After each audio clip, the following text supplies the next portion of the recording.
और बलवान बनाई हूँ। सही बात है माँ।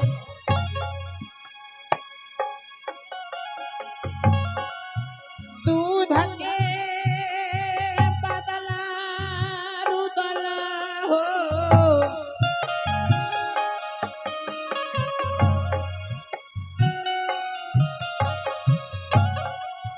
झगड़ू शीरा माँ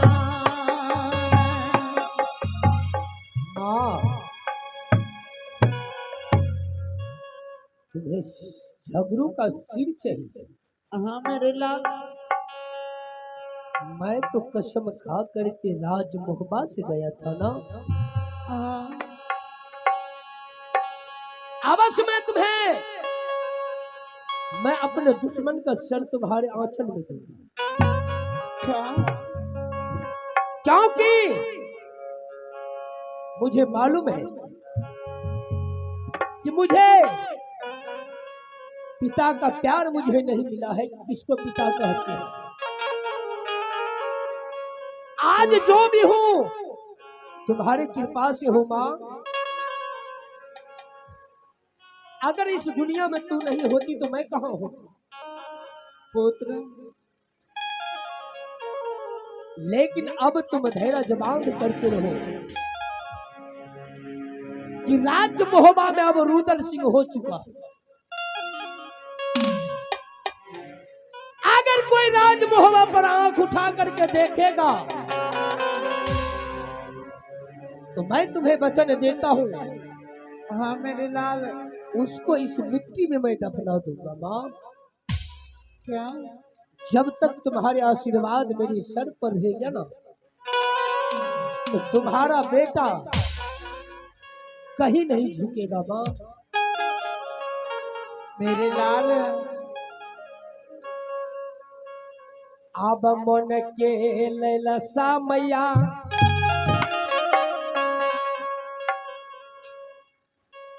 लिहता हूँ गई पू।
अब मेरा दुश्मन नहीं हुआ मां।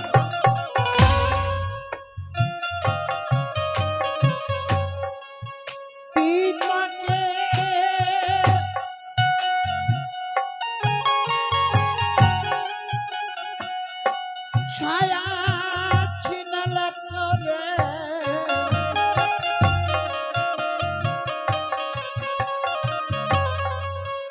कारिया या झगड़ो लियो मैं जलियो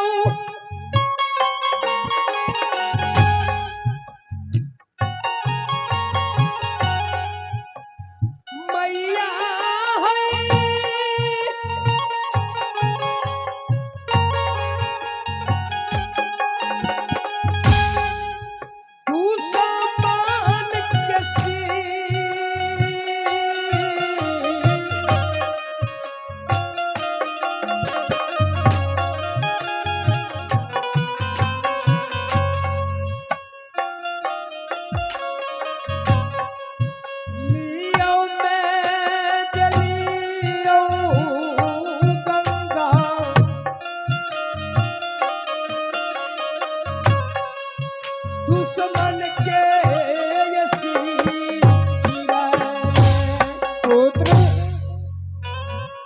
हाँ माँ।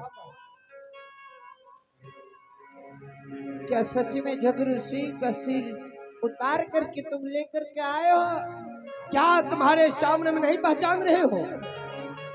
हाँ, मैं पहचानती तो हूँ, परंतु सबसे पहले माँ यही पे अपने दरबार में मैं टांग देता हूँ और 24 घंटा में कम से कम 1001 बार अपने चप्पल अपने हाथों से मारो इसके। पुत्र, तुम्हारे पिताश्री के सिर पर नित्य दिन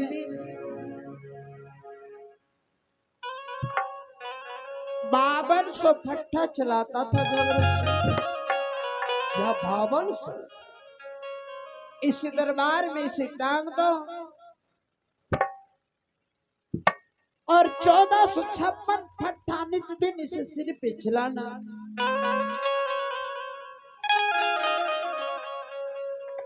हरथिया बांस काटी लिहा बाबू रुदला हमार, चोरा चोरा फाठा चिड़िया मुहाबा में, नित्य दिन चले हा झगरू के सिर पर रैया, मिलत कल्याण रानी देवला के। अब जना जना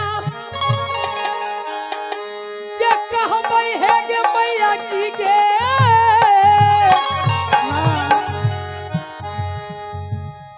वही ना करतौ बेटा कही तो।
पुत्र, इधर आओ।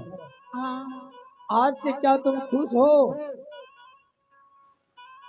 खुश तो हूँ, परंतु फिर परंतु यारंतु परंतु मैं नहीं जानता हूँ माँ, इधर आओ। मेरे लाल, हाँ मेरे सामने तुम अपने पैरों की जूती खोल करके, यानी जूता अच्छा झागरू के सिरा पर मारा बाबू रे, जाओ नहीं।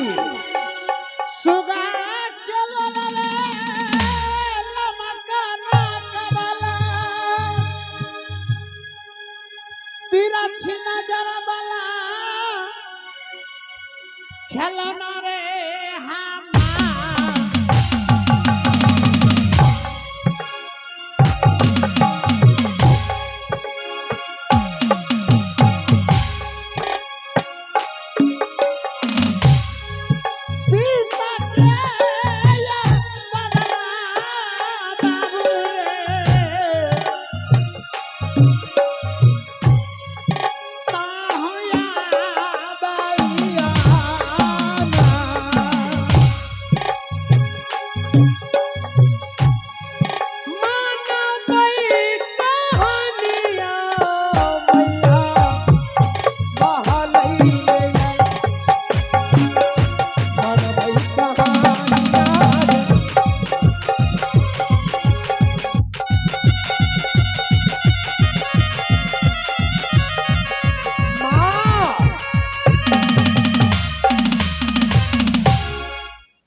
ठीक है, हाँ मेरे लाल, 101 जूता मैं अपने हाथों से मारूंगा। मेरे सामने चलाओ। बिल्कुल, चाहे 1000 जूता मार लो, क्या सिर का सिंदूर आ सकता है? पुत्र, जब घर में आग लगती है तो सब कुछ जल जाती है, हाँ परंतु अगर दोबारा घर बन जाए और उसमें कोई वस्तु छूट जाती है, ओकर चिन्ता न है छे खिलौना। माँ, आजकल का जमाना है, जैसे तुम अपने आप को समझ रही हो, बोल रही हो ना, जो चीज तुम बोलोगी वो पहले मैं जानता हूं, क्योंकि जब मैंने गीला वन बबरी जंगल में मैंने जब पहले पहले प्रवेश किया तो सबसे पहले मुझे काला झगड़ू ही मिला, लेकिन उनसे एक गुण मुझे प्राप्त हुआ। क्या? वो कौन सा गुण था? कौन सी? इंसान, अगर दुनिया में हर चीज मिल जाता है इस धरती पर, लेकिन माँ और पिता कभी नहीं मिलता। पुत्र, दुनिया संसार में पिता बनने के लिए सब चाहता है, लेकिन माँ बनने के लिए कोई नहीं चाहता, है कि नहीं? हाँ मेरे लाल। जैसे कि आज जात का मुसलमान ताला सैयद, जो पिताश्री का जिगरी दोस्त है एक बचपन का, अगर ताला सैयद नहीं रहता तो शायद ये रुदल सिंह भी नहीं होता, और अभी जो तू मेरे साथ बात कर रही हो शायद तुम भी नहीं रहती यहाँ पर। आर्य सारी चोली पिन्हने गहनामा, क्या नहीं? सारी चोली पिन्हने गहनामा,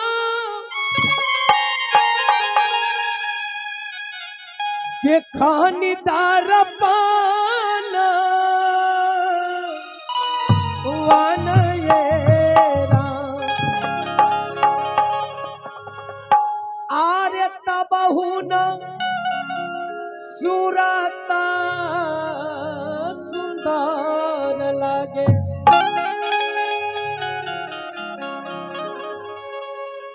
तबहु न सुरता सुंदर लागे एक ही सिंदूरावा दिलएरा सबहु न सुराता सुंदर लागे सबहु न सुराता सुंदर लागे एक ही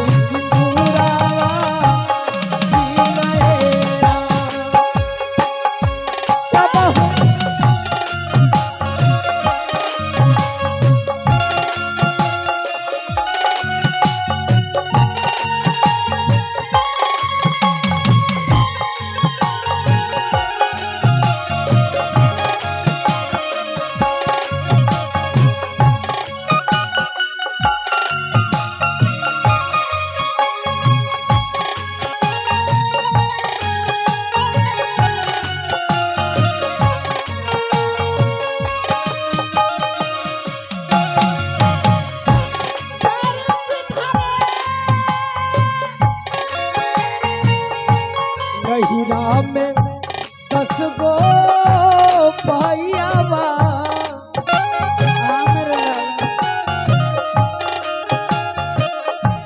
गहिरा में 10 गो भैयावा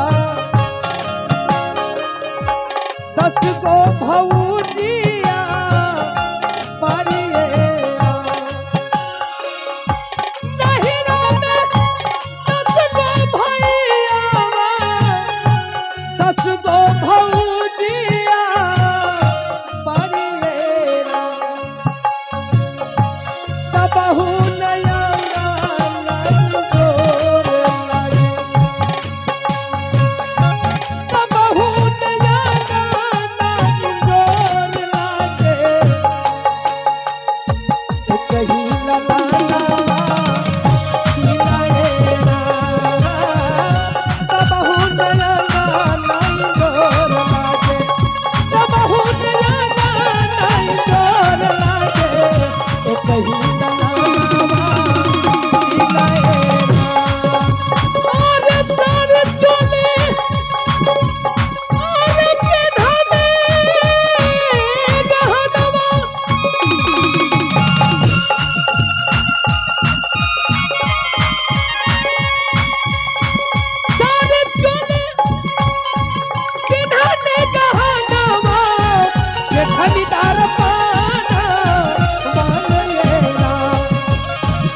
सबहु न सुराता सुंदर लागे सबहु न सुराता सुंदर लागे कहीं सिंदूरावा दिलएरा सबहु न सुराता सुंदर लागे सबहु न सुराता सुंदर लागे कहीं सिंदूरावा दिलएरा।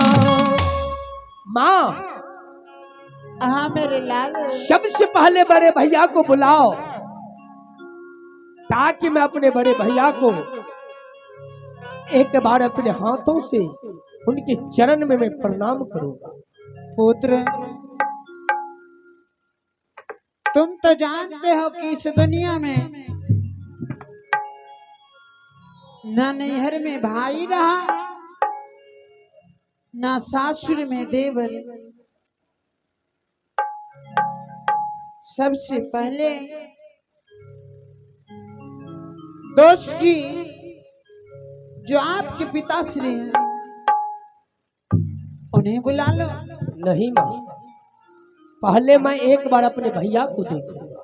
अच्छा, भाई से मिलना चाहते हो? हाँ, उसके बाद मैं पिताश्री से मिलूंगा। आप भैया सुनबा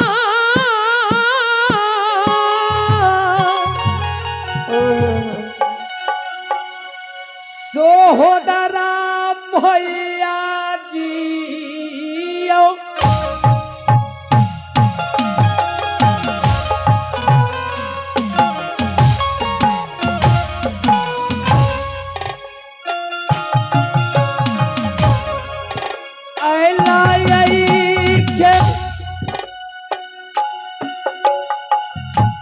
लौना भैया जी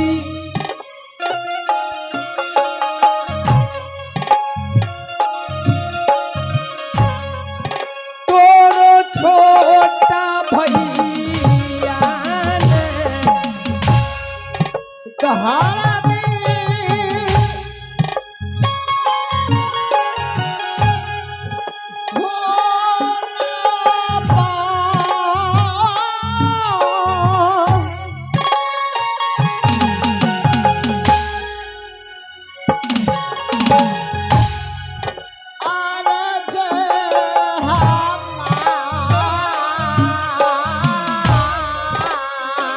जाओ नहीं बड़े भैया आओ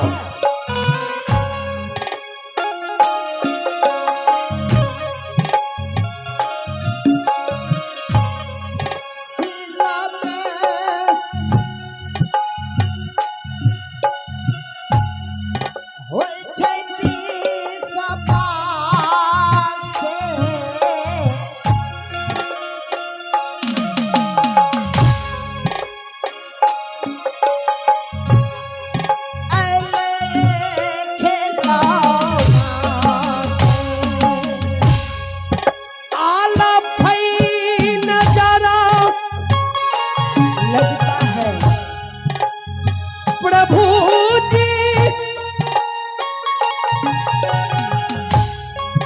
भैया जी भैया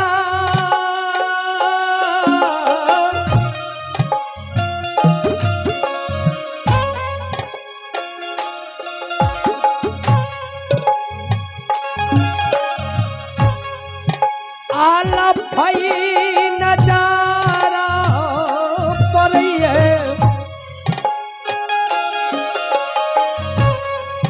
हमारो सहोदरा दासो काल चोरी भैया जिया क्यों नहीं ईश्वर जी हमार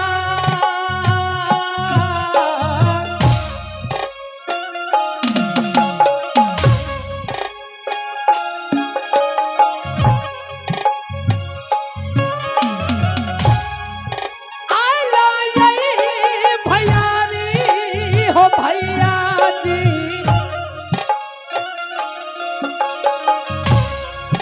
जांगिया बरू उदलने हेलो खुश रहो मेरे लाल।